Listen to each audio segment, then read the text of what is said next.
It always starts the same way. A quiet night, a routine shift, a peaceful getaway.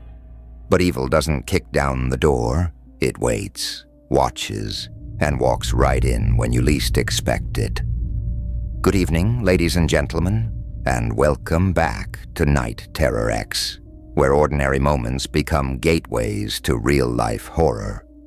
Tonight, we're diving into 4 terrifying true encounters that will shake your sense of safety. From a solo camper stalked deep in the forest, to a gas station worker's silent intruder, to a child home alone facing a man impersonating a cop. Each story starts with something familiar and ends in a nightmare you'll never forget. If this sends chills down your spine, like the video, subscribe for more weekly horrors, and share your own disturbing stories in the comments, or send them privately to nightterrorxinbox@gmail.com. Now dim the lights, lock your doors, and listen closely, because the moment you think you're safe is usually when they arrive.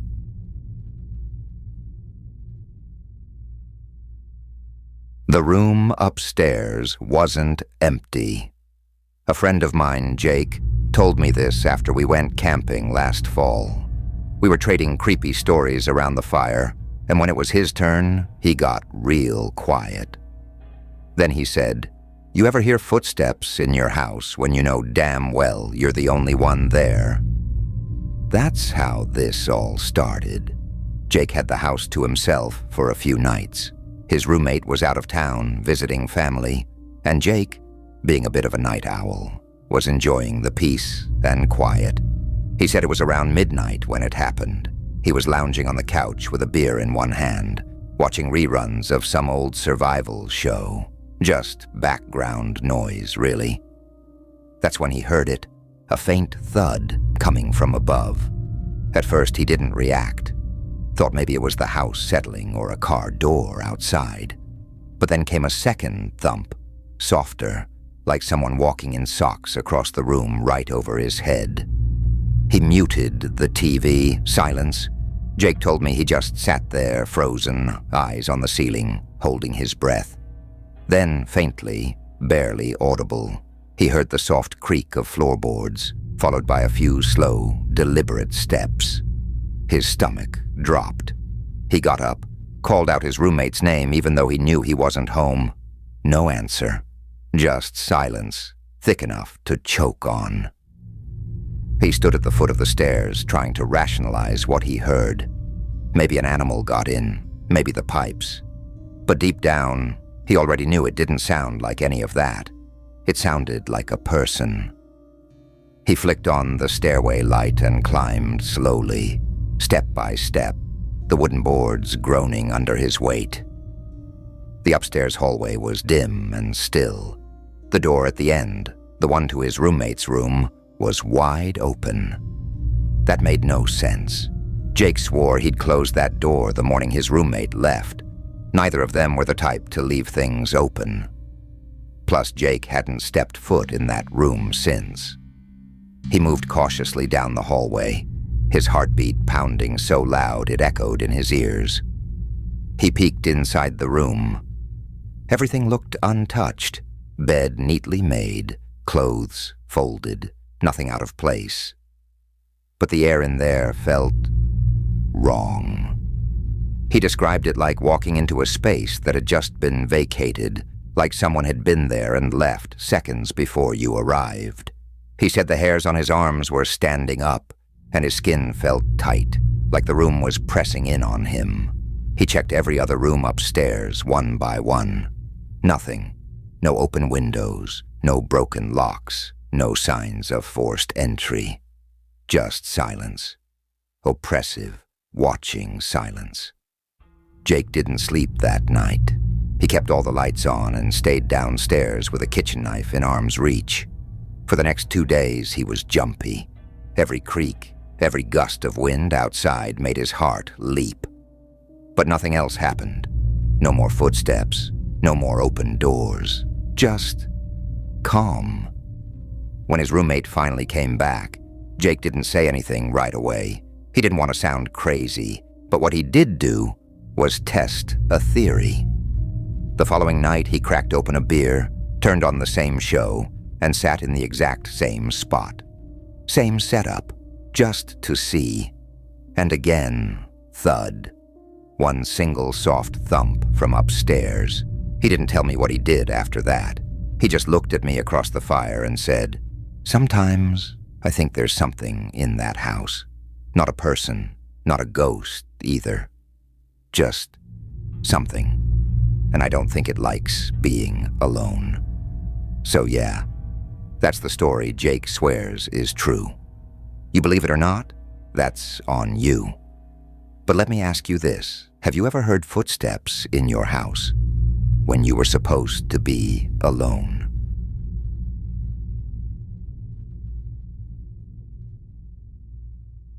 He watched me from the tree line. So I was talking to my uncle one night and he said something I'll never forget. He goes, "There's two kinds of people in the woods, the ones you see and the ones watching you that you never do."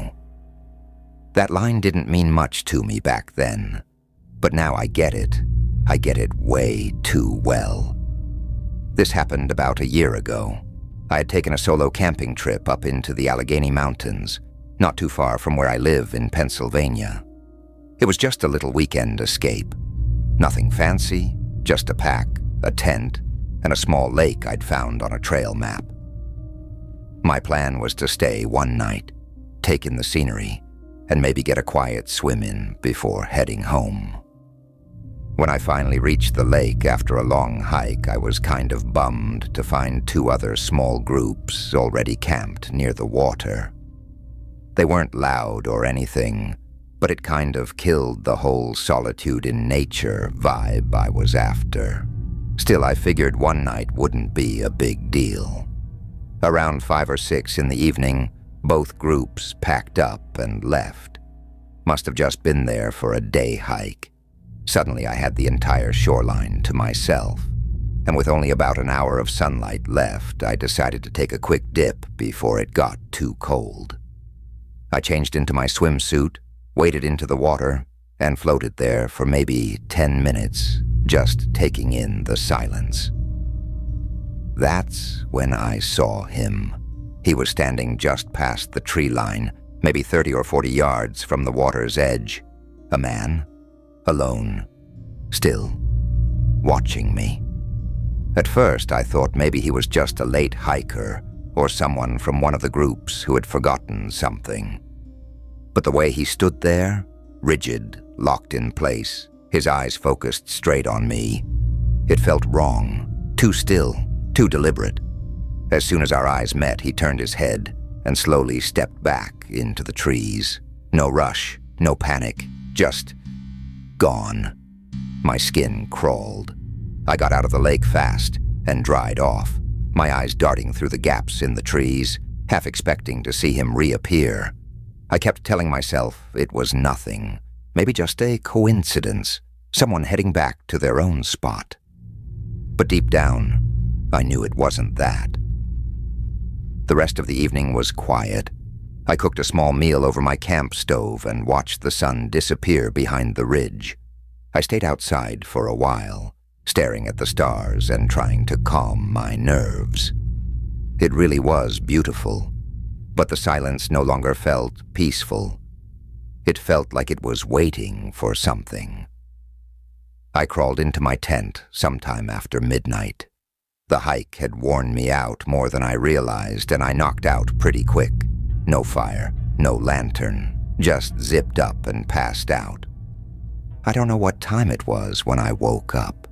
Everything was pitch black inside the tent. No moonlight, no sound except the breeze brushing through the trees and the faint chirp of insects. But something felt off. You ever wake up and just know something's wrong, but you can't put your finger on it? That was me. I didn't move at first, just lay there with my eyes open, letting them adjust. After maybe 30 seconds, I could make out the shape of my backpack, my shoes by the flap. And then I saw it, The zipper. It was open, not wide, but enough. Enough for me to notice the shift in air, the way the flap swayed gently. And right there, in the narrow opening, just barely outlined by starlight, I saw a shape. A head, shoulders, and a pair of eyes, wide and dark, staring in at me. I froze, my breath locked in my throat. For a moment I thought I might be dreaming, but I wasn't. I was fully awake, and someone was at my tent, watching me while I slept. I didn't think. I reached beside me, grabbed the can of bear spray I kept just in case, and let it rip straight through the opening. He screamed. It was a raw, human noise, not startled like a scared animal, but angry, like he hadn't expected a fight. I heard him stumbling backward, cursing, thrashing through the brush. My eyes burned instantly. I was coughing and choking, barely able to see, but I grabbed my pack and fumbled around until I found my knife. I burst out of the tent, expecting to confront him right there. But he was gone. No footprints I could see, no snapping branches, nothing but the lingering stench of pepper spray in the cold air. I spun around, blade in hand, every muscle screaming, heart hammering so loud I could barely think. But there was no one. I didn't hesitate. I packed up everything as fast as I could, didn't even bother folding the tent. I pulled out my handheld GPS, skipped the trail, and cut through the woods toward the highway. I wasn't about to spend another second up there. When I got to my car, I called the local authorities and told them everything. They came and took a report, but no one found a trace of anyone else at the lake. No footprints, no gear, no signs of a camp. Nothing. To this day, I don't know who that man was or what he wanted. Maybe he was some loner who stumbled on my camp. Maybe he'd been watching me the whole time, waiting for me to fall asleep. Maybe he'd followed me up the mountain. But here's what I do know. He knew where I was. He knew when I was most vulnerable, and he got close. Too close. I haven't been camping alone since, and I don't think I ever will again.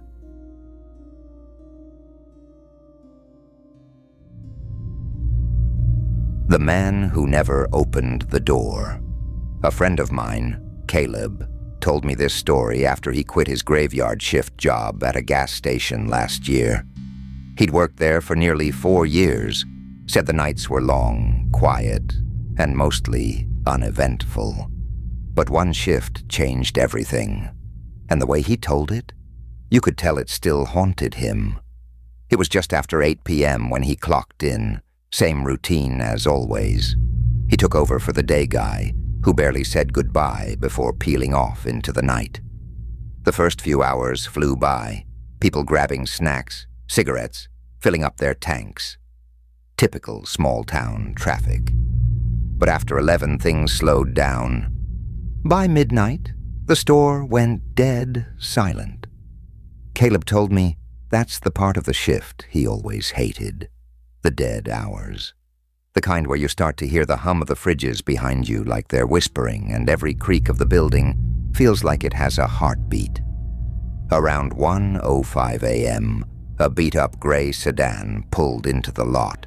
It parked not at the pumps, but in one of the spaces right in front of the store, facing the glass doors. Caleb figured it was just a traveler taking a break or someone stretching their legs. But minutes passed and no one came in.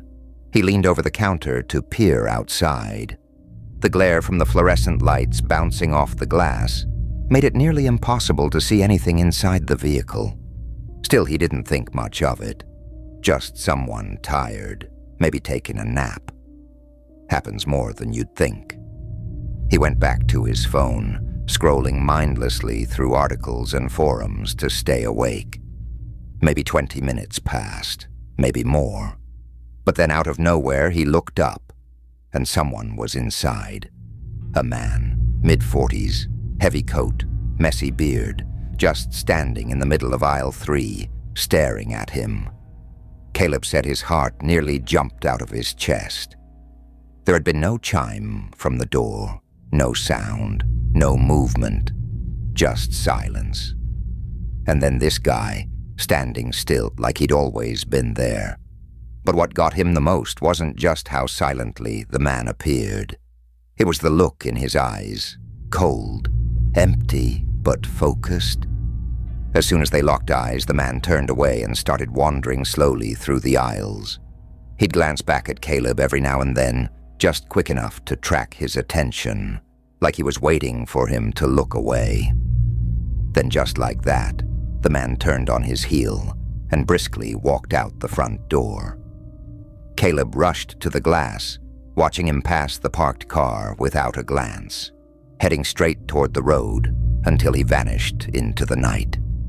The car, still parked, engine off, lights out, no one else inside.